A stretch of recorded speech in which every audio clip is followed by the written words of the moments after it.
আসসালামু আলাইকুম। আমরা গত এক দশকে রাষ্ট্রীয়ভাবে বা কিছু রাজনৈতিক দলের মুখে সব থেকে বেশি যে শব্দটা শুনেছি এবং ইতিহাস থেকেও আমরা যে শব্দটা সব থেকে বেশি জেনেছি সেটা হচ্ছে রাজাকার, যেটাকে আমরা সব থেকে ঘৃণিত শব্দ হিসেবে ব্যবহার করি আমাদের বাংলাদেশে। এই রাজাকার শব্দের অর্থটা কি এবং এটা কোন ভাষার শব্দ, এটা আমরা অনেকেই হয়তো জানি না বা কখনো জানার চেষ্টাও করিনি। তো এই একটা শব্দ এত সুন্দর একটা অর্থ থাকতে পারে আমি কখনো ভাবতেও পারিনি।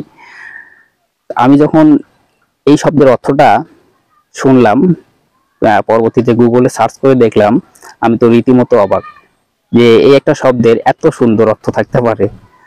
যাই হোক, রাজাকার এটি হচ্ছে আরবি শব্দ এবং এর অর্থ হচ্ছে স্বেচ্ছাসেবক। আপনাদের আমার কথা বিশ্বাস নাও হতে পারে, সেজন্য আমি গুগলে সার্চ করার এই স্ক্রিনশটটা আপনাদেরকে দিয়ে দিলাম। চাইলে আপনারাও গুগলে সার্চ করে দেখতে পারেন। আল্লাহ হাফেজ।